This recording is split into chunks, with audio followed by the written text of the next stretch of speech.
सभी दर्शकों को सप्रेम नमस्कार। ಪ್ರೀತಿಯ ಮಕ್ಕಳೇ, ಇಂದು ನಾವು SSLC ಪಾಸಿಂಗ್ ಪ್ಯಾಕೇಜ್ನ ಬಗ್ಗೆ ತಿಳ್ಕೊಳ್ಳೋಣಂತೆ. ಇದು 40 ಅಂಕಗಳನ್ನು ಪಡೆಯಬಹುದಾದಂತಹ ಪಾಸಿಂಗ್ ಪ್ಯಾಕೇಜ್ ಆಗಿದೆ. ಹಳೆಯ ಪ್ರಶ್ನೆ ಪತ್ರಿಕೆಗಳನ್ನು ಆಧರಿಸಿದೆ ಮಕ್ಕಳೇ. ತಾವು ಈ ಮೆಟೀರಿಯಲ್ಗೆ ಸ್ಟಿಕ್ ಆನ್ ಆಗದೆ ತಮ್ಮ ಗುರುಗಳ ಮಾರ್ಗದರ್ಶನದಲ್ಲಿ ಅಭ್ಯಾಸವನ್ನು ಮಾಡಿ, ಹಾಗೆಯೇ ಪಠ್ಯಪುಸ್ತಕವನ್ನು ಕೂಡ ಅಭ್ಯಾಸವನ್ನು ಮಾಡಿ ಹೆಚ್ಚು ಅಂಕವನ್ನು ಪಡೆಯಬೇಕು ಅನ್ನೋದು ನನ್ನ ಆಶಯ ಮಕ್ಕಳೇ. ಈ ಪಾಸಿಂಗ್ ಪ್ಯಾಕೇಜ್ನಲ್ಲಿ ಒಟ್ಟು 14 ಸ್ಲೈಡ್ಗಳಿವೆ. ಮೊದಲನೆಯ ಸ್ಲೈಡ್ನಲ್ಲಿ ಕಂಠಪಾಠ ಕೋಶಿಶ್ ಕರ್ನೆ ವಾಲೋಂ ಕಿ ಕಭಿ ಹಾರ್ ನಹಿ ಹೋತಿ ಈ ಪದ್ಯವನ್ನು ಚರ್ಚೆ ಮಾಡಿದೆ. ಇದಕ್ಕೆ ನಿಗದಿಗೊಳಿಸಿರುವಂತಹ ಅಂಕ 4. ಒಟ್ಟು ನೀವು ಪಡೆಯಲು ಸಾಧ್ಯವಾಗತಕ್ಕಂಥ ಅಂಕ 4 ಆಗುತ್ತೆ. ಹಾಗೆಯೇ ಪಾಸಿಂಗ್ ಪ್ಯಾಕೇಜ್ನ 2ನೇ ಪ್ರಶ್ನೆ ಪತ್ರ ಲೇಖನ, ಲೆಟರ್ ರೈಟಿಂಗ್ ಅಥವಾ ಚುಟ್ಟಿ ಪತ್ರ ಅಂತ ಹೇಳ್ತೇವೆ. ಈ ಚುಟ್ಟಿ ಪತ್ರ ಯಾವುದೇ ಕಾರಣವನ್ನು ನೀಡಿ ಮುಖ್ಯೋಪಾಧ್ಯಾಯರಿಗೆ 3 ದಿನಗಳ ರಜೆ ಚೀಟಿಯನ್ನು ಬರೆಯಿರಿ ಎನ್ನುವುದನ್ನು ಇಲ್ಲಿ ಚರ್ಚೆ ಮಾಡಿದೆ. ಇದಕ್ಕೆ ನಿಗದಿತ ಅಂಕ 5. ಗಳಿಸುವ ಅಂಕಗಳು ನೀವು 5ಕ್ಕೆ 5 ತಗೋಬೋದು ಮಕ್ಕಳೇ. ಒಂದು ವೇಳೆ ಯಾವುದಾದ್ರೂ ಕಾರಣ ಅವರು ಸೂಚಿಸಿದರೆ ಆಗ ಬಾಡಿ ಆಫ್ ದ ಲೆಟರನ್ನು ನೀವು ಸ್ವಲ್ಪ ಬದಲಾವಣೆಯನ್ನು ಮಾಡಿ ಬರಿಬೇಕಾಗತ್ತೆ. ಒಟ್ಟಾರೆಯಾಗಿ ನೀವು 9 ಅಂಕಗಳನ್ನು ಪಡ್ಕೋಬೋದು. ಇನ್ನು 3ನೇದಾಗಿ ದೋಹಾ ಭಾವಾರ್ಥ. ಈ ದೋಹಾ ಭಾವಾರ್ಥದಲ್ಲಿ ನಿಗದಿಗೊಳಿಸಿರುವಂಥ ಅಂಕ 3 ಅಂಕ ಆಗಿರುತ್ತೆ. ಅದರಲ್ಲಿ ನೀವು 3ಕ್ಕೆ 3 ಅಂಕಗಳನ್ನು ಪಡ್ಕೊಳ್ಬೋದು. ಹೇಗೆಂದರೆ ಕೆಲವು ವಾಕ್ಯಾಂಶಗಳು ಏನಿದೆ ಅವುಗಳು ಯಾವುದೇ ದೋಹಾ ಭಾವಾರ್ಥ ಕೊಟ್ಟರೂ ಸೇಮ್ ಬರೆಯೋದಿರುತ್ತೆ. ಅದನ್ನು ನೀವು ಮೊದಲು ಅಭ್ಯಾಸ ಮಾಡ್ಕೋಬೇಕು. ಅನಂತರ ದೋಹಾ ಕೊಟ್ಟಿರುವುದನ್ನು ಗದ್ಯ ರೂಪದಲ್ಲಿ ಅದರ ಅರ್ಥ ಬರೆಯೋದನ್ನು ಸುಲಭ ವಾಕ್ಯಗಳಲ್ಲಿ ಅಭ್ಯಾಸ ಮಾಡಿಕೊಂಡ್ರೆ ನೀವು ಕಂಪ್ಲೀಟಾಗಿ 3 ಮಾರ್ಕ್ಸನ್ನು ತಗೋಬೋದು. ಒಟ್ಟಾಗಿ 12 ಅಂಕಗಳನ್ನು ನೀವು ಪಡ್ಕೋಬೋದು ಮಕ್ಕಳೇ. ಇನ್ನು ಉಳಿದಂತೆ 4ನೇ ಸ್ಲೈಡ್ನಲ್ಲಿ ಮಾತೃಭೂಮಿ ಈ ಕವಿತೆಯ ಕೆಲವು ಮುಖ್ಯ ವಾಕ್ಯಗಳನ್ನು ಚರ್ಚೆ ಮಾಡಿದೆ. ಈ ವಾಕ್ಯಗಳು 2 ಅಥವಾ 3 ಅಂಕಗಳಿಗೆ ಪ್ರಶ್ನೆಯನ್ನು ಕೇಳಲಾಗಿರುತ್ತೆ ಮಕ್ಕಳೇ. ತಾವು ಕಡಿಮೆ ಅಂದರೆ 2 ಅಂಕವನ್ನು ಅಥವಾ ಪೂರ್ಣ ಅಂದರೆ 3 ಅಂಕಗಳನ್ನು ಪಡ್ಕೊಳ್ಬೋದು. ಒಟ್ಟಾರೆ 14ರಿಂದ 15 ಅಂಕಗಳನ್ನು ಈ ಅಭ್ಯಾಸದಲ್ಲಿ ನೀವು ಪಡೆಯೋದಕ್ಕೆ ಸಾಧ್ಯ ಆಗುತ್ತೆ. ಇನ್ನು 5ನೇ ಸ್ಲೈಡ್ನಲ್ಲಿ ಅಭಿನವ ಮನುಷ್ಯ ಈ ಕವಿತೆಯ ಕೆಲವು ಮುಖ್ಯ ವಾಕ್ಯಗಳನ್ನು ಹಾಗೆ 2 ಮುಖ್ಯ ಪ್ರಶ್ನೆಗಳನ್ನು ಚರ್ಚೆ ಮಾಡಲಾಗಿದೆ. ಇದು ಕೂಡ 2 ಅಥವಾ 3 ಅಂಕಕ್ಕೆ ಕೇಳಲಾಗುವಂತಹ ಪ್ರಶ್ನೆಗಳು. ನೀವು 2 ಅಂಕ ಅಥವಾ 3 ಅಂಕವನ್ನು ಸುಲಭವಾಗಿ ಇಲ್ಲಿ ತಗೋಬೋದು. 16ರಿಂದ 18 ಅಂಕಗಳು ಪಡೆಯೋದಕ್ಕೆ ಸಾಧ್ಯ ಆಗುತ್ತೆ ಮಕ್ಕಳೇ. ಈಗ 6ನೇ ಸ್ಲೈಡ್ಗೆ ಹೋಗೋಣಂತೆ. 6ನೇ ಸ್ಲೈಡ್ನಲ್ಲಿ ಸಮಯ್ ಕಿ ಪಹಚಾನ್ ಈ ಕವಿತೆಯ ಕೆಲವು ಮುಖ್ಯ ವಾಕ್ಯಗಳನ್ನು ಚರ್ಚಿಸಲಾಗಿದೆ. ಈ ಕವಿತೆಯಲ್ಲಿಯೂ ಕೂಡ ಸಮಯ ಕೆ ಮಹತ್ವ ಕೋ ಬತಾಯಿಯೇ, ಸಮಯ ನಷ್ಟ ಕರ್ನೆ ಸೆ ಕೋಯಿ ಸುಖ ನಹಿ ಪಾತಾ ಈ ವಿಚಾರಗಳ ಕುರಿತು ಪ್ರಶ್ನೆಗಳನ್ನು ಕೇಳಲಾಗಿರುತ್ತೆ. ಇದು ಕೂಡ 2 ಅಥವಾ 3 ಅಂಕಗಳಿಗೆ ಕೇಳಲಾಗುವಂತಹ ಪ್ರಶ್ನೆಗಳು. ನೀವು ಸುಲಭವಾಗಿ ಅಭ್ಯಾಸ ಮಾಡಿ 2ರಿಂದ 3 ಅಂಕಗಳನ್ನು ಇಲ್ಲಿ ಪಡ್ಕೋಬೋದು ಮಕ್ಕಳೇ. ಒಟ್ಟಾರೆಯಾಗಿ 18ರಿಂದ 21 ಅಂಕಗಳನ್ನು ಪಡೀಲಿಕ್ಕೆ ನೀವು ಸಕ್ಷಮರಾಗ್ತೀರಿ. ಇನ್ನು 7ನೇ ಸ್ಲೈಡ್ನಲ್ಲಿ ಸೂರಶ್ಯಾಮ್ ಈ ಪದ್ಯದ ಬಗ್ಗೆ ಚರ್ಚಿಸಲಾಗಿದೆ. 4 ಪ್ರಮುಖ ಪ್ರಶ್ನೆಗಳನ್ನು ಇಲ್ಲಿ ಚರ್ಚೆ ಮಾಡಿದೆ ಮಕ್ಕಳೇ. ಅವು ಸುಲಭ ವಾಕ್ಯಗಳಲ್ಲಿವೆ. ಒಟ್ಟಾರೆ ನಾವು 20ರಿಂದ 24 ಅಂಕಗಳನ್ನು ಪಡೆಯುವಲ್ಲಿ ಸಮರ್ಥರಾಗ್ತೇವೆ. ಇನ್ನು 8ನೆಯ ಸ್ಲೈಡ್ನಲ್ಲಿ ಚರ್ಚಿಸಿರುವ ವಿಷಯ ಶನಿ ಸಬ್ಸೆ ಸುಂದರ ಗ್ರಹ ಈ ನಾನ್ ಡೀಟೇಲ್ ಟೆಕ್ಸ್ಟ್ ಬಗ್ಗೆ. ಅದರ ಪ್ರಶ್ನೋತ್ತರಗಳನ್ನು ಕೊಡಲಾಗಿದೆ. ಅದು ಕೂಡ 2 ಅಂಕಗಳಿಗೆ ಕೇಳಲಾಗುವಂತಹ ಪ್ರಶ್ನೆ. ನೀವು ಈ ಪ್ರಶ್ನೋತ್ತರಗಳನ್ನು ಅಭ್ಯಾಸ ಮಾಡಿದ್ರೆ 2 ಮಾರ್ಕ್ಸ್ ಗ್ಯಾರಂಟಿ ತಗೋತೀರಿ. ಒಟ್ಟಾರೆಯಾಗಿ 22ರಿಂದ 26 ಅಂಕಗಳನ್ನು ಸುಲಭವಾಗಿ ಪಡಿಬೋದು. ಇನ್ನು 9ನೇ ಸ್ಲೈಡ್ನಲ್ಲಿ ನಾಗರಿಕೆ ಕರ್ತವ್ಯ ಈ ನಾನ್ ಡೀಟೇಲ್ ಟೆಕ್ಸ್ಟ್ ಬಗ್ಗೆ ಚರ್ಚೆ ಮಾಡಲಾಗಿದೆ. ಇದರ ಪ್ರಶ್ನೋತ್ತರಗಳು ಬಹಳ ಸುಲಭವಾಗಿದೆ. ಸರಳ ವಾಕ್ಯಗಳಲ್ಲಿ 2 ಅಂಕಗಳಿಗೆ ಪ್ರಶ್ನೆಯನ್ನು ಕೇಳಲಾಗಿರುತ್ತೆ ಮಕ್ಕಳೇ. ತಾವು 24ರಿಂದ 28 ಅಂಕಗಳನ್ನು ಸುಲಭವಾಗಿ ಇಷ್ಟನ್ನು ಕಲಿತ್ರೆ ಪಡ್ಕೋಬೋದು. ಇನ್ನು 10ನೇ ಸ್ಲೈಡ್ನಲ್ಲಿ ಪ್ಯಾಸೇಜನ್ನು ಕೊಟ್ಟಿದ್ದಾರೆ. ಅದು 4 ಅಂಕಕ್ಕೆ ಇರುತ್ತೆ. ಪ್ಯಾಸೇಜ್ನಲ್ಲಿ ಕೊಡುವಂತಹ ಪ್ರಶ್ನೆಗಳಿಗೆ ನೀವು ಪ್ರಶ್ನೆಯಲ್ಲಿರುವಂತಹ ಪದಗಳನ್ನು ಹುಡುಕಿ ಉತ್ತರ ಬರೆಯುವಂತಹ ಅಭ್ಯಾಸವನ್ನು ಬೆಳೆಸ್ಕೊಂಡಿರ್ತೀರಿ. ಕೆಲವೊಮ್ಮೆ ಆ ರೀತಿ ಮಾಡಿದಾಗ ಆ ವಾಕ್ಯದಲ್ಲಿ ಉತ್ತರ ಇರೋದಿಲ್ಲ ಮಕ್ಕಳ, ಅದರ ಮುಂದಿನ ವಾಕ್ಯ ಅಥವಾ ಹಿಂದಿನ ವಾಕ್ಯ ಉತ್ತರದ ಭಾಗವಾಗಿರುತ್ತೆ. ಇದನ್ನು ಕೂಡ ನೀವು ಗಮನ ಹರಿಸಿ ಪ್ಯಾಸೇಜನ್ನು ಕರೆಕ್ಟಾಗಿ ಬರೆದ್ರೆ ಒಟ್ಟು 28ರಿಂದ 32 ಅಂಕಗಳನ್ನು ಪಡ್ಕೊಳ್ಬೋದು. ಇನ್ನು 11ನೇ ಸ್ಲೈಡ್ನಲ್ಲಿ ಬಸಂತ್ ಕಿ ಸಚ್ಚಾಯಿ ಈ ಪಾಠದ ಮುಖ್ಯ ಪ್ರಶ್ನೆಗಳು ಅಂದರೆ ಬಸಂತ ಇಮಾನ್ದಾರ್ ಲಡ್ಕಾ ಕೈಸೆ ಅನ್ನುವಂಥದ್ದು. ಇನ್ನೊಂದು ರಾಜ್ ಕಿಶೋರ್ ಕೆ ಮಾನವೀಯ ವ್ಯವಹಾರ ಕಾ ಪರಿಚಯ. ಈ 2 ಪ್ರಶ್ನೆಗಳು ಪಾಠದ ಮುಖ್ಯಾಂಶಗಳೇ ಆಗಿರ್ತವೆ. ಇದು 3 ಅಥವಾ 4 ಅಂಕಕ್ಕೆ ಕೇಳಲಾಗುವಂತಹ ಪ್ರಶ್ನೆ ಮಕ್ಕಳೇ. ತಾವು 3 ಅಥವಾ 4 ಅಂಕಗಳನ್ನು ಸುಲಭವಾಗಿ ಪಡ್ಕೊಳ್ಬೋದು. ಒಟ್ಟಾರೆ 31ರಿಂದ 36 ಅಂಕಗಳನ್ನು ನಾವು ಪಡೆಯುವಲ್ಲೇ ಸಮರ್ಥರಾಗ್ತೇವೆ. ಇನ್ನು 12ನೇ ಸ್ಲೈಡ್ನಲ್ಲಿ ನಾವು ಚರ್ಚಿಸಿರುವಂತಹ ವಿಷಯ ಕರ್ನಾಟಕ ಸಂಪದಾ ಪಾಠದಿಂದ. ಈ ಪಾಠದಲ್ಲಿ ಕರ್ನಾಟಕದ ಪ್ರಾಕೃತಿಕ ಸೌಂದರ್ಯದ ವರ್ಣನೆ, ಕರ್ನಾಟಕಿ ಶಿಲ್ಪಕಲಾ ಕಾ ಪರಿಚಯ, ಹಾಗೆಯೇ ಕನ್ನಡ ಸಾಹಿತ್ಯಕಾರೋं की देन ಈ ವಿಚಾರಗಳನ್ನು ಚರ್ಚಿಸಲಾಗಿದೆ. ನೀವು ಪ್ರತಿ ವರ್ಷದ ಪ್ರಶ್ನೆ ಪತ್ರಿಕೆಗಳನ್ನು ನೋಡಿದಾಗ 3 ಅಥವಾ 4 ಅಂಕಕ್ಕೆ ಈ ಪ್ರಶ್ನೆಗಳು ಇರುವುದನ್ನು ನೀವು ಗಮನಿಸಿರ್ತೀರಿ. ಹಾಗೆಯೇ ಪ್ರಬಂಧಕ್ಕೆ ಕೂಡ ಈ ಉತ್ತರಗಳನ್ನು ನೀವು ಬಳಸ್ಕೊಳ್ಬೋದು. ಒಟ್ಟಾರೆಯಾಗಿ ನೀವು 34ರಿಂದ 40 ಅಂಕಗಳನ್ನು ಪಡೆಯೋದಕ್ಕೆ ಸಕ್ಷಮರಾಗ್ತೀರಿ ಮಕ್ಕಳೇ. ಇನ್ನು 13ನೇ ಸ್ಲೈಡ್ನಲ್ಲಿ ಇಂಟರ್ನೆಟ್ ಕ್ರಾಂತಿ ಈ ಪಾಠದ ಬಗ್ಗೆ ಚರ್ಚಿಸಲಾಗಿದೆ. 3 ಅಥವಾ 4 ಅಂಕಕ್ಕೆ ಈ ಪಾಠದಿಂದ ಪ್ರಶ್ನೆಯನ್ನು ಕೇಳಲಾಗುತ್ತೆ. ಒಟ್ಟಾರೆ ನೀವು 37ರಿಂದ 44 ಅಂಕಗಳನ್ನು ಪಡೆಯಬಹುದು. ಇಂಟರ್ನೆಟ್ ಕ್ರಾಂತಿ ಇದನ್ನು ಪ್ರಬಂಧಕ್ಕೂ ಕೂಡ ಕೇಳಲಾಗುತ್ತೆ ಮಕ್ಕಳೇ. ಹಾಗಾಗಿ ಎಲ್ಲ ಪ್ರಶ್ನೆಗಳನ್ನು ನೀವು ಅಭ್ಯಾಸ ಮಾಡಿಕೊಂಡಿದ್ರೆ ಪ್ರಬಂಧಕ್ಕೆ ಕೂಡ ಬರೆಯಬಹುದು. ಇನ್ನು ಕೊನೆಯ ಸ್ಲೈಡು 14ನೇ ಸ್ಲೈಡ್ನಲ್ಲಿ ಕನ್ನಡ ಅನುವಾದ. ಇದರಲ್ಲಿ ವಿಭಕ್ತಿ ಪ್ರತ್ಯಯಗಳ ಅರ್ಥವನ್ನು ತಿಳಿಸಲಾಗಿದೆ. ಕೊಟ್ಟಿರುವಂತಹ ಪ್ಯಾರ ಅಥವಾ ಪರಿಚ್ಛೇದದ ಭಾಗವನ್ನು ನೀವು ತಗೊಂಡಾಗ ಅದರ ಕೆಲವು ಶಬ್ದಗಳನ್ನು ತಗೊಂಡು ನೀವು ಶಬ್ದಾನುವಾದ ಮಾಡ್ದಲೆ ಭಾವಾನುವಾದವನ್ನು ಮಾಡಿ, ಅಂದರೆ ಅರ್ಥ ಅದರ ಮೀನಿಂಗ್ ಏನು ಬರ್ಬೋದು ಅನ್ನುವಂಥದ್ದನ್ನು ನೀವು ಓನ್ ಸೆಂಟೆನ್ಸಲ್ಲಿ ಬರೆದ್ರೆ 3ಕ್ಕೆ 3 ಅಂಕಗಳನ್ನು ಸುಲಭವಾಗಿ ತಗೋಬೋದು ಮಕ್ಕಳೇ. ಈ ರೀತಿಯಲ್ಲಿ ನೀವು ಮಾಡೋದ್ರಿಂದ 40ರಿಂದ 47 ಅಂಕಗಳನ್ನು ಸುಲಭವಾಗಿ ತಗೋತೀರಾ. ಇಷ್ಟು ವಿಚಾರಗಳನ್ನು ನಾವು ಪಾಸಿಂಗ್ ಪ್ಯಾಕೇಜ್ನಲ್ಲಿ ಚರ್ಚಿಸಿದ್ದೇವೆ ಮಕ್ಕಳ. ಇದರಲ್ಲಿ ಮಲ್ಟಿಪಲ್ ಚಾಯ್ಸ್ ಕ್ವಶನ್ಸ್ ಕೂಡ ಒಳಗೊಂಡಿರುವುದಿಲ್ಲ. ಹಾಗೆಯೇ 1 ಅಂಕದ ಪ್ರಶ್ನೆಗಳನ್ನು ಹಾಗೆ ಅನುರೂಪದ ಪ್ರಶ್ನೆಗಳನ್ನು ಕೂಡ ಕೈಬಿಟ್ಟು 40ರಿಂದ 47 ಅಂಕಗಳನ್ನು ಸುಲಭವಾಗಿ ಹೇಗೆ ಪಡಿಬೋದು ಅನ್ನೋದನ್ನು ಚರ್ಚೆ ಮಾಡಿದೆ.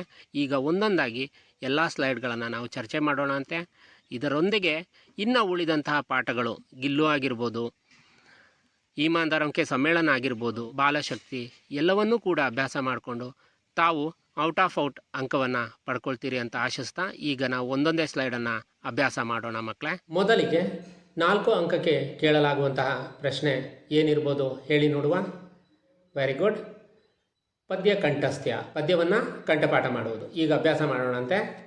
असफलता एक चुनौती है, इसे स्वीकार करो, क्या कमी रह गई देखो और सुधार करो, जब तक ना सफल हो नींद चैन को त्यागो तुम, संघर्ष का मैदान छोड़कर मत भागो तुम, कुछ किए बिना ही जय जयकार नहीं होती, कोशिश करने वालों की कभी हार नहीं होती. ಈಗ 5 ಅಂಕಗಳಿಗೆ ಕೇಳಲಾಗುವಂಥ ಪ್ರಶ್ನೆ ಯಾವುದು ಅನ್ನೋದನ್ನು ನೋಡೋಣ. Very good. ಪತ್ರಲೇಖನ, ಅದನ್ನು ಈಗ ಅಭ್ಯಾಸ ಮಾಡೋಣಂತೆ. ಬಲಭಾಗದ ಮೇಲ್ತುದಿಯಲ್ಲಿ ನೋಡಿ ಮಕ್ಕಳೇ, ದಿನಾಂಕ 9/1/2024. ಎಡಭಾಗದ ಮೇಲ್ತುದಿಯನ್ನು ನೋಡಿ, प्रेषक रवि 10वीं कक्षा सरकारी हाई स्कूल मैसूरू, सेवा में प्रधानाध्यापक सरकारी हाई स्कूल मैसूरू महोदय, विषय 3 दिन की छुट्टी हेतु, उपर्युक्त विषय के संबंध में कल से मेरी तबीयत ठीक नहीं है, पाठशाला आना मुश्किल है, इसलिए दिनांक 10/1/2024 से 12/1/2024 तक 3 दिन की छुट्टी मंजूर कीजिए। सा धन्यवाद। भवदीय रवि। अभिभावक के हस्ताक्षर ಆ ಬ ಕ 3 ಅಂಕಗಳಿಗೆ ಕೇಳಲಾಗುವಂತಹ ಸುಲಭ ಪ್ರಶ್ನೆ ಯಾವುದು ಅನ್ನೋದನ್ನು ನೋಡೋಣ. Very good. ದೋಹಾ ಭಾವಾರ್ಥ. ತುಳಸಿಯ ದೋಹೆಯನ್ನು ಸಾಮಾನ್ಯವಾಗಿ ಪರೀಕ್ಷೆಗಳಲ್ಲಿ ಕೊಟ್ಟಿದ್ದಾರೆ. ಈಗ ನಾನಿಲ್ಲಿ ಒಂದು ಉದಾಹರಣೆಯನ್ನು ತೆಗೆದುಕೊಂಡಿದ್ದೇನೆ. ತುಳಸಿ ಸಾಥಿ ವಿಪತ್ತಿ ಕೆ ವಿದ್ಯಾ ವಿನಯ ವಿವೇಕ साहस सुकृति सुसत्यव्रत राम भरोसो एक। इस दोहे भाग को तुलसी के दोहे कविता से लिया गया है। इसके रचनाकार तुलसीदास जी हैं। तुलसीदास राम भक्त कवि थे। तुलसीदास कहते हैं, मनुष्य के सच्चे साथी हैं विपत्ति में विद्या विनय तथा विवेक। वह साहसी सुकृतवान सुसत्यव्रती होता है जो राम पर भरोसा करता है। ಈ ದೋಹಾ ಭಾವಾರ್ಥದಲ್ಲಿ ರೆಡ್ಡಿಂಗ್ನಲ್ಲಿ ಕೊಟ್ಟಿರೋದನ್ನು ನೀವು ಯಥಾವತ್ತಾಗಿ ಕಲಿತು ಅದನ್ನು ಹಾಗೆ ಬರಿಬೋದು ಮಕ್ಕಳೇ. ಯಾವುದೇ ದೋಹಾ ಭಾಗವನ್ನು ಕೊಟ್ಟಾಗ ಅದಕ್ಕೆ ಭಾವಾರ್ಥವಾಗಿ, ಇನ್ನು ಬ್ಲ್ಯಾಕಿಂಗಲ್ಲಿ ಕೊಟ್ಟಿರೋದನ್ನು ಅಲ್ಲಿ 2 ಸಾಲು ದೋಹೆ ಏನಿದೆ ಅದರ ಗದ್ಯ ರೂಪವನ್ನು ನೀವು ಬರಿಬೇಕು. ಕೆಲವು ಮಕ್ಕಳು ಅದು ಹೇಗಿದೆಯೋ ಅದನ್ನೇ ಬರೆಯುವಂತಹ ಅಭ್ಯಾಸವನ್ನು ಮಾಡಿಕೊಂಡಿರ್ತಾರೆ. ಆ ರೀತಿಯಲ್ಲಿ ಬರೆಯೋದಕ್ಕಿಂತ ಅದನ್ನು ಸುಲಭವಾಗಿ ಗದ್ಯ ರೂಪದಲ್ಲಿ ಹೇಗೆ ಬರಿಬೋದು ಅನ್ನೋದನ್ನು ನಿಮ್ಮ ಗುರುಗಳಿಗೆ ಕೇಳ್ಕೊಳ್ಳಿ. ಇದು ಒಂದು ಸುಲಭ ಗದ್ಯ ರೂಪದ ಮಾದರಿಯನ್ನು ಇಲ್ಲಿ ಕೊಟ್ಟಿದೆ. ಅದರಲ್ಲಿ ಏನು ಜಾಸ್ತಿ ಚೇಂಜ್ ಇಲ್ಲ, ಸ್ವಲ್ಪವೇ ಬದಲಾವಣೆ ಮಾಡಿ ಗದ್ಯ ರೂಪಕ್ಕೆ ಬರಿಬೋದು. ಹೀಗೆ ಬರೆದ್ರೆ ನಿಮಗೆ 3 ಅಂಕಗಳು ಸಿಗುತ್ತೆ ಮಕ್ಕಳೇ. 2 ಅಂಕಕ್ಕೆ ಕೇಳಲಾಗುವಂತಹ ಸರಳ ಪ್ರಶ್ನೆ ಯಾವುದು ನೋಡೋಣ. ಮಾತೃಭೂಮಿ. ನೋಡಿ, ಇದು 2 ಅಂಕಕ್ಕೆ ಕೇಳಲಾಗುವಂತಹ ಪ್ರಶ್ನೆ ಅಲ್ಲ. ಸಾಮಾನ್ಯವಾಗಿ 3 ಅಂಕಗಳಿಗೆ ಕೇಳಲಾಗುವಂತಹ ಪ್ರಶ್ನೆ ಆಗಿರುತ್ತೆ. ಕೆಲವೊಮ್ಮೆ 2 ಅಂಕಗಳಿಗೂ ಕೂಡ ಇದು ಪ್ರಶ್ನೆಯನ್ನು ಕೇಳಿರ್ತಾರೆ. ಈ ಸಾಲುಗಳನ್ನು ನೀವು ಸುಲಭವಾಗಿ ಅಧ್ಯಯನ ಮಾಡ್ಕೊಳ್ಳಿ. ಕವಿ मातृभूमि को अमरों की जननी कहते हैं क्योंकि इस देश में गांधी, बुद्ध और राम जैसे अमर सोए हुए हैं। भारत के खेत हरे भरे हैं, वन उपवन फल फूलों से भरा हुआ है, धरती के अंदर खनिजों का खान पड़ा हुआ है। भारत माता के एक हाथ में न्याय पताका और दूसरे हाथ में ज्ञान दीप है। प्रकृति पर सर्वत्र है विजयी पुरुष आसीन। इसका आशय समझाइए। अथवा आज मानव प्रकृति के किन तत्वों पर विजय पाया है। अथवा आधुनिक मानव की भौतिक साधना का परिचय दीजिए। ನೋಡಿ, ಈ ರೀತಿಯಲ್ಲಿ ಬೇರೆ ಬೇರೆ ಪ್ರಶ್ನೆಗಳನ್ನು ಕೇಳಬಹುದು. ಅವುಗಳಿಗೆಲ್ಲ ಒಂದೇ ಉತ್ತರ ಇರುತ್ತೆ ಮಕ್ಕಳೇ.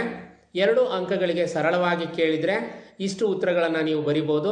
ಇದು 3 ಅಂಕಗಳಿಗೂ ಕೂಡ ಕೇಳಲಾಗುವ ಪ್ರಶ್ನೆ. ಆಜ್ ಮಾನವ್ प्रकृति के हर तत्व पर विजय पाया है। वारी, विद्युत, भाप नर के करों में बंधे हैं। इसके हुक्म पर पवन का ताप चढ़ता उतरता है।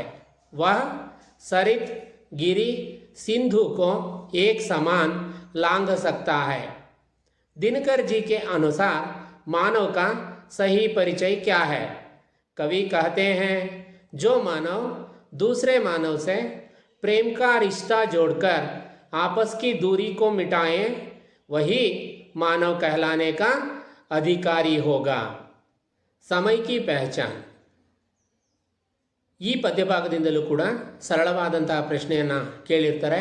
2 ಅಂಕಕ್ಕೆ ಅಥವಾ 3 ಅಂಕಗಳಿಗೆ, ಅಥವಾ ಕೆಲವೊಮ್ಮೆ ಈ ಪ್ರಶ್ನೆಯನ್ನು ಪ್ರಬಂಧಕ್ಕೂ ಕೂಡ ಕೇಳಿದ್ದಾರೆ ಮಕ್ಕಳೇ. ಈಗ ನಾವು ಸರಳವಾದಂತಹ ಉತ್ತರವನ್ನು ಅಭ್ಯಾಸ ಮಾಡೋಣ.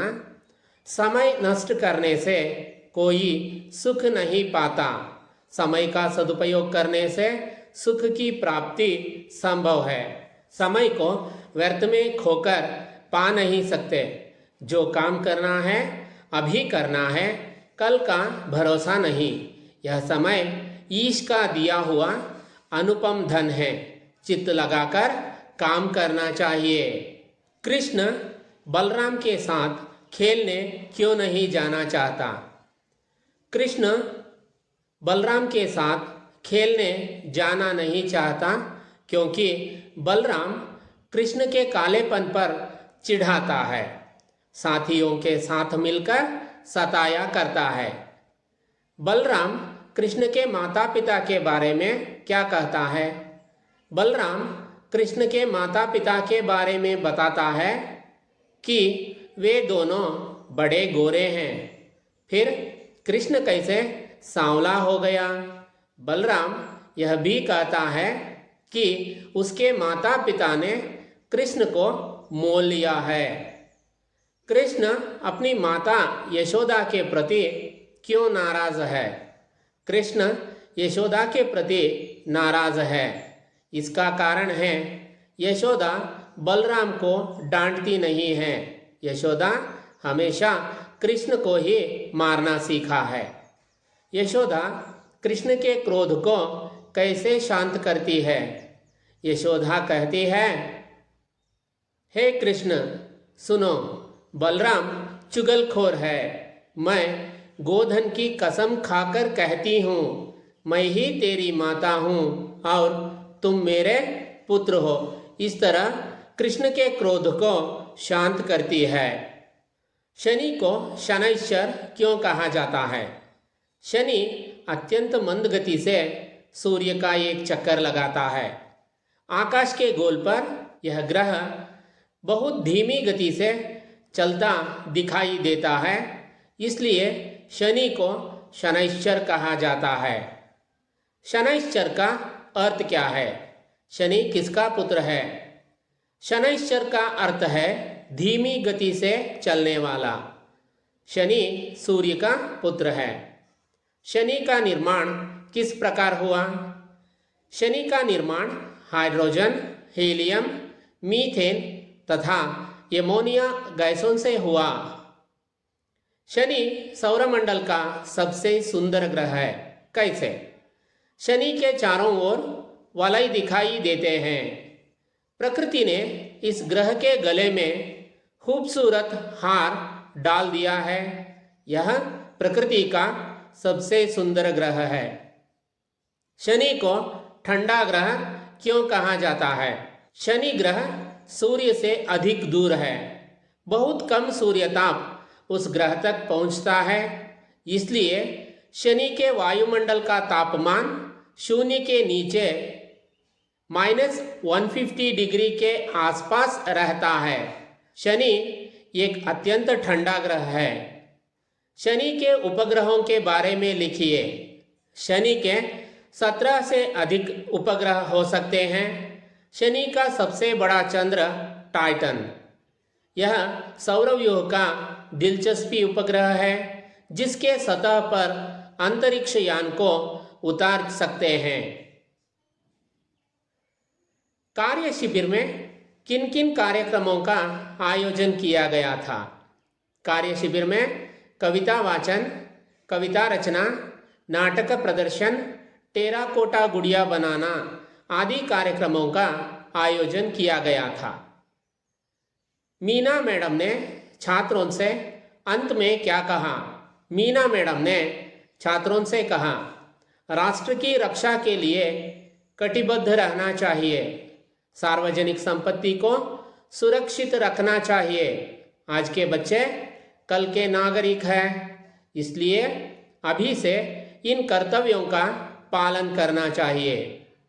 अकुल ने मीना मैडम से क्या कहा? अकुल ने कहा, मैडम, एक नागरिक के हैसियत से हमें अपने देश के राष्ट्रध्वज, राष्ट्रगान, राष्ट्रीय त्योहार आदि का आदर करना चाहिए। सलमा ने क्या कहा? सलमा ने कहा, प्रकृति हमारी माता है, इसलिए हमें प्राकृतिक संसाधनों का अपव्यय करना नहीं चाहिए। अनवर ने मीना मैडम से क्या कहा? अनवर ने मीना मैडम से कहा, समस्त देशवासियों के प्रति भाईचारे की भावना रखना और जाति, धर्म, भाषा, प्रदेश, वर्ग पर आधारित सभी भेदभावों से दूर रहना चाहिए. ಈಗ ಇಲ್ಲಿ ಕೇಳಲಾಗಿರುವಂತಹ ಒಂದು ಪ್ಯಾರಾಗ್ರಾಫ್ ಇದೆ ನೋಡಿ. ಈ ಪ್ಯಾರಾಗ್ರಾಫನ್ನು ನಾನು ಓದ್ತೇನೆ. साहित्य दो प्रकार में दिखाई देता है, शिष्ट साहित्य और जनपद साहित्य. ज्ञानी और शास्त्रज्ञ जिस साहित्य का सृजन करते हैं उसे शिष्ट साहित्य कहा जाता है. शिष्ट साहित्य लिखित होता है, जनपद साहित्य अलिखित होता है. इसकी रक्षा मौखिक परंपरा से होती है. ज़्यादातर जनपद साहित्य ग्रामों में जन्म लेते हैं. ಈಗ ಮೊದಲನೇ ಪ್ರಶ್ನೆ ನೋಡೋಣ. ಸಾಹಿತ್ಯಕ್ಕೆ ದೋ ಪ್ರಕಾರ ಕೌನ್ ಕೌನ್ ಸೆ ಹೈ? ನೋಡಿ, ಈಗ ಮೊದಲನೇ ಪ್ರಶ್ನೆಗೆ ನಾವು ಎಲ್ಲಿಂದ ಉತ್ತರ ಹುಡುಕ್ಬೋದು ನೀವೇ ಹೇಳಿ. ಸಾಹಿತ್ಯ ದೋ ಪ್ರಕಾರ ಮೇ ದಿಖಾಯಿ ದೇತಾ ಹೈ. ಈ ವಾಕ್ಯದಲ್ಲಿ ನಾವು ಮೊದಲನೆಯ ಪ್ರಶ್ನೆಯ ಉತ್ತರವನ್ನು ಹುಡುಕ್ತೇವೆ. ಯಾಕೆ ಅಂತಂದರೆ ದೋ ಪ್ರಕಾರ ಅನ್ನುವಂಥ ಶಬ್ದ ಪ್ರಶ್ನೆಯಲ್ಲೂ ಇದೆ, ಆ ವಾಕ್ಯದಲ್ಲೂ ಇದೆ. ಆದರೆ ಅದು ಉತ್ತರ ಆಗಲ್ಲ ಮಕ್ಕಳ. ಯಾಕೆಂದರೆ ನೆಕ್ಸ್ಟ್ ಸೆಂಟೆನ್ಸ್ ಇದೆಯಲ್ಲ, ಅದು ಉತ್ತರ ಆಗುತ್ತೆ. ಮಕ್ಕಳು ಸಾಮಾನ್ಯವಾಗಿ ಮಾಡ್ತಕ್ಕಂತಹ ತಪ್ಪು ಏನು ಅಂದರೆ, ಪ್ರಶ್ನೆಯಲ್ಲಿರ್ತಕ್ಕಂತಹ ಶಬ್ದಗಳು ಯಾವ ವಾಕ್ಯದಲ್ಲಿರುತ್ತೋ ಅದನ್ನು ಉತ್ತರವಾಗಿ ಬರಿಬೇಕು ಅಂತ ತಿಳಿದಿರ್ತಾರೆ. ಆದರೆ ಅದರ ಮುಂದಿನ ವಾಕ್ಯ ಅಥವಾ ಅದರ ಹಿಂದಿನ ವಾಕ್ಯ ಅದರಲ್ಲಿ ಕೂಡ ಪ್ರಶ್ನೆಗೆ ಉತ್ತರ ಇರುವಂತಹ ಸಾಧ್ಯತೆ ಇರುತ್ತೆ. ಈ ಉದಾಹರಣೆಯನ್ನೇ ನೀವು ಗಮನಿಸಿ. ದೋ ಪ್ರಕಾರ ಎನ್ನುವಂತಹ ಶಬ್ದ ಮೊದಲನೆಯ ವಾಕ್ಯದಲ್ಲಿದೆ. ಆದರೆ ಈ ಪ್ರಶ್ನೆಗೆ ನಿಜವಾದ ಉತ್ತರ ಶಿಷ್ಟ ಸಾಹಿತ್ಯ ಅವ್ರ ಜನಪದ ಸಾಹಿತ್ಯ ಅಂದರೆ ಎರಡನೇ ವಾಕ್ಯ ಆಗಿದೆ.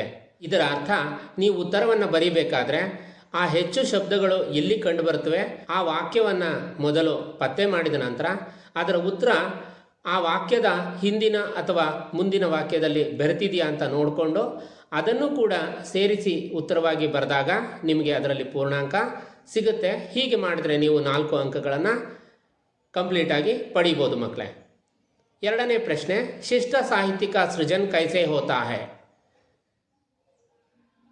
ज्ञानी और शास्त्रज्ञ जिस साहित्य का सृजन करते हैं उसे शिष्ट साहित्य कहा जाता है. जनपद साहित्य क्या है? जनपद साहित्य अलिखित होता है, इसकी रक्षा मौखिक परंपरा से होती है. ಇದನ್ನು ನೀವು ಬರಿಬೋದು. जनपद साहित्य का जन्म कहाँ हुआ? ज़्यादातर जनपद साहित्य ग्रामों में जन्म लेते हैं. बसंत ईमानदार लड़का है. कैसे? बसंत ईमानदार लड़का था, चीज़ें बेचकर पैसा कमाना चाहता था. मुफ्त में किसी से पैसा लेना भीख समझता था. उसने राजकिशोर को प्रेरित करके छलनी बेची थी. मोटार दुर्घटना की वजह से राजकिशोर को छुट्टा नहीं दे पाया, इसलिए अपने भाई प्रताप को छुट्टे लौटाने के लिए किशनगंज भेज दिया. राजकिशोर के मानवीय व्यवहार का परिचय दीजिए. राजकिशोर मजदूरों के नेता थे, दीन और कंगालों के प्रति हमदर्दी रखते थे. बसंत छुट्टा ना लौटाने पर वे गुस्सा नहीं हुए, बल्कि प्रताप से बसंत की हालत जानकर अहीर टीला पहुँचे और डॉक्टर को बुलवाकर इलाज भी करवाए. कर्नाटक के प्राकृतिक सौंदर्य का वर्णन कीजिए. पश्चिम में विशाल अरबी समुद्र लहराता है. दक्षिण से उत्तर के छोर तक फैली पर्वतमालाओं को पश्चिमी घाट कहते हैं. इन्हीं घाटों का कुछ भाग सह्याद्री कहलाता है. दक्षिण में नीलगिरी की पर्वतावलियाँ शोभायमान है. कर्नाटक की शिल्पकला का परिचय दीजिए. बादामी, ऐहोळे, पट्टदकल्लु में जो मंदिर हैं उनकी शिल्पकला और वास्तुकला अद्भुत है. बेलूरू, हड़ेबीडू और सोमनाथपुरा के मंदिरों की मूर्तियाँ सजीव लगती है. श्रवणबेळगोಳ में 57 फुट ऊंची गोमटेश्वर की एक शिला प्रतिमा है. विजयपुरा का गोल गुंबज वास्तुकला का अद्वितीय दृष्टांत है. मैसूर का राजमहल कर्नाटक के वैभव का प्रतीक है। कन्नड़ भाषा तथा संस्कृति को कर्नाटक के साहित्यकारों की क्या देन है। वचनकार बसवಣ್ಣ, क्रांतिकारी समाज सुधारक थे। अक्का महादेवी, अल्लमा प्रभु, सर्वज्ञ जैसे संतों ने दया व धर्म की सीख दी है। पुरंदरदास, कनकदास आदि भक्त कवियों ने भक्ति, नीति, सदाचार के गीत गाए हैं। रन्ना, पंपा, पोन्ना, हरिहर, कुमारव्यास, राघवांक आदि ने कन्नड़ साहित्य को समृद्ध बनाया है। कुवेंपु, बेंद्रे, कारंत आदि 8 दिग्गज ज्ञानपीठ पुरस्कृत साहित्यकार हैं। इंटरनेट का मतलब क्या है? इंटरनेट अनगिनत कंप्यूटरों के कई अंतर्जालों का एक दूसरे से संबंध स्थापित करने का जाल है, जिसकी वजह से सारा संसार एक छोटा सा गांव बन गया है। व्यापार और बैंकिंग में इंटरनेट से क्या मदद मिलती है? इंटरनेट से घर बैठे बैठे खरीदारी कर सकते हैं, कोई भी बिल भर सकते हैं। इंटरनेट बैंकिंग द्वारा रकम भी भेज सकते हैं। ई गवर्नेंस क्या है? ई गवर्नेंस सरकारी प्रशासन है। इसके द्वारा सरकार के सभी कामकाज का विवरण, अभिलेख, सरकारी आदेश आदि को यथावत लोगों को सूचित किया जाता है। इससे प्रशासन पारदर्शी बन सकता है। संचार व सूचना के क्षेत्र में इंटरनेट का क्या महत्व है? इंटरनेट द्वारा पल भर में बिना ज़्यादा खर्च किए कोई भी विचार हो, स्थिर चित्र हो, वीडियो चित्र हो, दुनिया के किसी भी कोने में भेजना संभव हो गया है। चाहे तो पूरे एक पुस्तकालय की किताबों के विषय को कम समय में कहीं भी भेज सकते हैं। शायद इसके बिना संचार व सूचना दोनों ही क्षेत्र ठप पड़ जाते हैं। वीडियो कॉन्फ्रेंस के बारे में लिखिए। वीडियो कॉन्फ्रेंस द्वारा एक जगह बैठकर दुनिया के कई देशों के प्रतिनिधियों के साथ 8-10 दूरदर्शन के पर्दे पर चर्चा कर सकते हैं। एक ही कमरे में बैठकर विभिन्न देशों में रहने वाले लोगों के साथ विचार विनिमय कर सकते हैं। सोशल नेटवर्किंग एक क्रांतिकारी खोज है। कैसे? सोशल नेटवर्किंग एक क्रांतिकारी खोज है जिसने दुनिया भर के लोगों को एक जगह पर ला खड़ा कर दिया है। सोशल नेटवर्किंग के कई साइट्स हैं, जैसे फेसबुक, ऑर्कुट, ट्विटर, लिंक्डइन आदि। इन साइटों के कारण देश विदेश के लोगों का रहन सहन, वेशभूषा, खान पान के अलावा संस्कृति, कला आदि का प्रभाव हमारे समाज पर पड़ रहा है। ಮಾತೃಭಾಷಾ में ಅನುವಾದ। ಈಗ ಪಾಸಿಂಗ್ ಪ್ಯಾಕೇಜ್ನ ಕೊನೆಯ ಭಾಗವಾಗಿ ನಾವು ಇದನ್ನು ಕಲಿಯೋಣ। ನೇ ಅಂದರೆ ಅರ್ಥ ಊ ಅಂತ, ಯು, ನು, ರು, ದು, ಉ ಅನ್ನುವಂಥ ಯಾವುದಾದ್ರೂ ಅಕ್ಷರ ಸೇರಿಸ್ಬೋದು। ಉದಾಹರಣೆಗೆ ರಾಮ್ ನೇ ಅಂತಿದ್ರೆ ರಾಮನು, ಹಾಗೆಯೇ ಪೇಡ್ ನೇ ಅಂತಿದ್ರೆ ಮರವು, ಗಾಂವ್ ನೇ ಅಂದರೆ ಹಳ್ಳಿಯು, ಈ ರೀತಿಯಲ್ಲಿ। ಕೋ ಅನ್ನುವಂತಹ ಕಾರಕ ಸೇರಿದರೆ ಅನ್ನು ಅಥವಾ ಗೆ, ಕೆ ಎನ್ನುವ ಅರ್ಥವನ್ನು ಕೊಡುತ್ತೆ। ಈಗ ರಾಮ್ ಕೋ ಅಂದರೆ ರಾಮನಿಗೆ ಆಗುತ್ತೆ ಅಥವಾ ರಾಮನನ್ನು ಅನ್ನೋದು ಆಗುತ್ತೆ। ಪೇಡ್ ಕೋ ಅಂದಾಗ ಮರವನ್ನು ಆಗ್ಬೋದು ಅಥವಾ ಮರಕ್ಕೆ ಆಗುತ್ತೆ, ಈ ರೀತಿಯಲ್ಲಿ। ಇನ್ನು ಕಾ, ಕೆ, ಕಿ ಎನ್ನುವುದು ಸಂಬಂಧಕಾರಕಗಳು ಸಂಜ್ಞಾ ಶಬ್ದದ ಜೊತೆಲಿ ಇರ್ತವೆ ಅಂತ ತಿಳ್ಕೊಳ್ಳಿ। ಅದಕ್ಕೆ ಯಾ, ನ, ರ, ವ, ದ, ಳ ಈ ಅಕ್ಷರಗಳಲ್ಲಿ ಯಾವುದಾದ್ರೂ ಅಕ್ಷರವನ್ನು ಸೇರಿಸಬೇಕಾಗತ್ತೆ। ಉದಾಹರಣೆಗೆ ರಾಮ್ ಕಾ ಅಂದಾಗ ರಾಮನ, ಪೇಡ್ ಕಾ ಮರದ, ಗಾಂವ್ ಕಾ ಹಳ್ಳಿಯ, ಈ ರೀತಿಯಲ್ಲಿ। ಪಾಠಶಾಲಾ ಕಾ ಪಾಠಶಾಲೆಯ, ಗೀತಾ ಕಾ ಗೀತಾಳ, ಈ ರೀತಿಯಲ್ಲಿ ಬದಲಾವಣೆ ಆಗುತ್ತೆ। ಮೇ ಎನ್ನುವಂತಹ ಕಾರಕವನ್ನು ತೆಗೆದುಕೊಳ್ಳಿ. ಗಾಂವ್ ಮೇ ಹಳ್ಳಿಯಲ್ಲಿ, ಘರ್ ಮೇ ಮನೆಯಲ್ಲಿ, ಈ ಥರ ಅರ್ಥಗಳು ಬರ್ತವೆ. ಪರ್ ಎನ್ನುವಂತಹ ಅರ್ಥ ಮೇಲೆ ಎನ್ನುವಂತಹ ಅರ್ಥವನ್ನು ಕೊಡುತ್ತೆ. ಮೇಜ್ ಪರ್ ಮೇಜಿನ ಮೇಲೆ, ಉಸ್ ಪರ್ ಅದರ ಮೇಲೆ, ಹೀಗೆ ಕೆಲವು ಅರ್ಥಗಳನ್ನು ಕೊಡುತ್ತೆ ಮಕ್ಕಳೇ. ಇನ್ನು ಕೇಲಿಯೆ ಇದು ಗಾಗಿ ಅಥವಾ ಕಾಗಿ ಎನ್ನುವಂತಹ ಅರ್ಥವನ್ನು ಕೊಡ್ತದೆ. ಯಾವ್ಯಾವುದು ಅಂತಂದರೆ ಉಸ್ಕೇಲಿಯೇ ಅವನಿಗಾಗಿ ಅಥವಾ ಅದಕ್ಕಾಗಿ, ರಾಮ್ ಕೇಲಿಯೇ ರಾಮನಿಗಾಗಿ, ಸೀತಾ ಕೇಲಿಯೇ ಸೀತಾಳಿಗಾಗಿ, ಗಾಂವ್ ಕೇಲಿಯೇ ಹಳ್ಳಿಗಾಗಿ, ಈ ರೀತಿಯ ಅರ್ಥಗಳು ಬರ್ತವೆ. ಇನ್ನು ಇಲ್ಲಿ ಕೆಳಗೆ ಕೆಲವು ಶಬ್ದಗಳು ಕೊಟ್ಟಿದ್ದಾರೆ ನೋಡಿ. ಬಚ್ಪನ್ ಮೇ ನೀವೇ ಹೇಳಿ, ಬಾಲ್ಯದಲ್ಲಿ, ವೆರಿ ಗುಡ್. ಪರಿವಾರೋನ್ಸೆ ಪರಿವಾರಗಳಿಂದ, ನೋಡಿ ಸೇ ಅಂದರೆ ಇಂದ ಅನ್ನೋ ತಗೋಬೋದು. ಪರಿವಾರೋ ಅಂತ ಬಿಂದಿ ಬಂದಿರೋದ್ರಿಂದ ಬಹುವಚನ, ಪರಿವಾರಗಳಿಂದ. ಮಂದಿರ್ಕೆ ಮಂದಿರದ ಅಥವಾ ದೇವಾಲಯದ ಅಂತ ಕೂಡ ಹೇಳ್ಬೋದು. ಶಾಸ್ತ್ರೀಕ ಶಾಸ್ತ್ರಿಯವರ. ಈಗ ನಾವು ಒಂದು ಉದಾಹರಣೆಯನ್ನು ನೋಡೋಣ. ಇಷ್ಟು ಶಬ್ದಗಳನ್ನು ನಾವು ತಿಳ್ಕೊಂಡಿದ್ದೀವಿ.